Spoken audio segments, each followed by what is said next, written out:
Understanding the laws of nature catapulted us into the Industrial Revolution. Now, understanding the laws of our nature, we will be rocketed into an emotional revolution that will transform our world even more than ever before.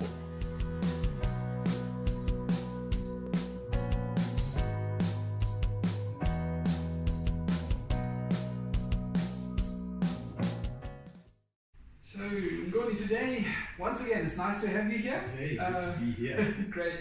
So today we're going to talk about the law of significance, which on an individual level, it basically links to what makes you valuable.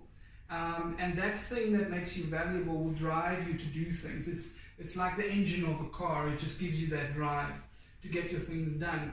And I find that a lot of businesses, business people, business leaders underestimate how important it is to kind of get their people realizing the importance or the value of what they are doing at the workplace on a daily basis. And I think that is where this law just comes in. And I hope by just talking about this law that we could maybe prompt some leaders to think differently about that aspect. What is your opinion on the aspect of the importance of having people see the value of what they do? And firstly, what's absolutely critical is a common vision, a shared vision, which needs to be communicated by the leaders to everyone. It's very difficult to ascribe value to oneself without a purpose-driven agenda. So you need that long-term vision. You need everyone in the company to buy into it. And only then does everyone realize how important or significant they are to the operations of the company. It's a management mindset where we believe and we really believe that we have tiers of people according to their value to the firm. But I will tell you that when Marilyn is not around to take care of the kitchen and look after the office, it's chaos. So only then do you really get to miss support staff that sometimes you don't really give due consideration for. And I think it's really important from a business point of view that everyone understands what their role in the firm is. That way they can actually see what their significance in the firm is. And then everyone is really driven by that same concept of value or value addition to the firm. And then you have less and less people who just shrug certain responsibilities off. Yes, because they're passionate about it. Absolutely. I just recently had a discussion with some business leaders where we spoke about passion and the misconception we have on passion. We think that passion is something you have and then you start. And we don't realize that your passion grows as you experience success in an area, as you experience the impact, as you see the meaning that your work has. So as you said, Marilyn, if somebody tells Marilyn, hey, this is the impact that you have on the business and it makes us all function better, it's going to be far easier to get her motivated to do those things. And she's probably going to go to the next level even with everything.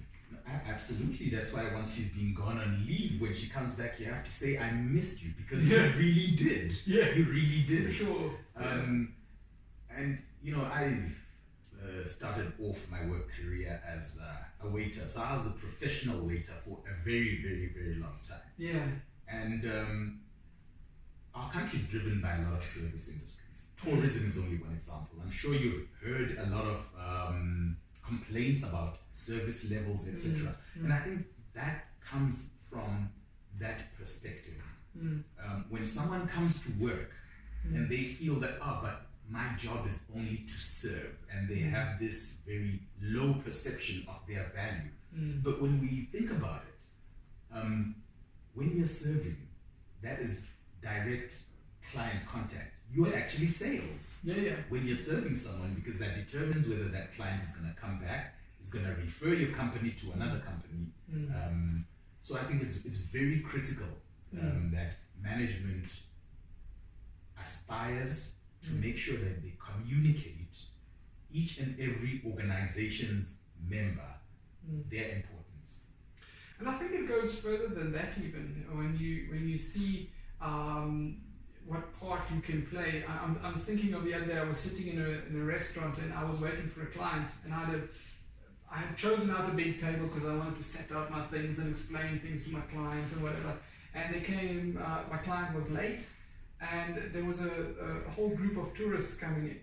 And there was only one small table and this big table left. And immediately my thought came, you know what, those guys, they are growing our economy. They are important to us as a people. So I stood up and said, hey, you guys take this table, I can sit over there. And you could just see how amazed they were. And the hope is that with that kind of a service, that they will go home, talk about how Namibians are, and then send their friends over and have our economy grow. So I think we underestimate the little things very often. Absolutely. And we underestimate them because we don't understand the value of them. Absolutely. Yeah. So one of my favorite things I like to do is to ask people, so how does what you do on a daily basis impact my grandmother? And I find that a lot of people are set aback by that. What do you mean impact your grandmother? I clean the toilets, man. How does that impact your grandmother? Yes. So, but as soon as they make that link with what they do, how that impacts a person on the street, suddenly their work is so important and they're so passionate to get that done. And I hope that more leaders kind of get that mindset as they listen to our talk. Absolutely, because that passion you're talking about is contagious. It is. You really want the fire burning throughout the entire organization. Yeah. Well, Ngoni, once again, thank you. It's amazing to speak to you. Yeah, thank you. I look forward to our next talk. Sure, great. Thank you.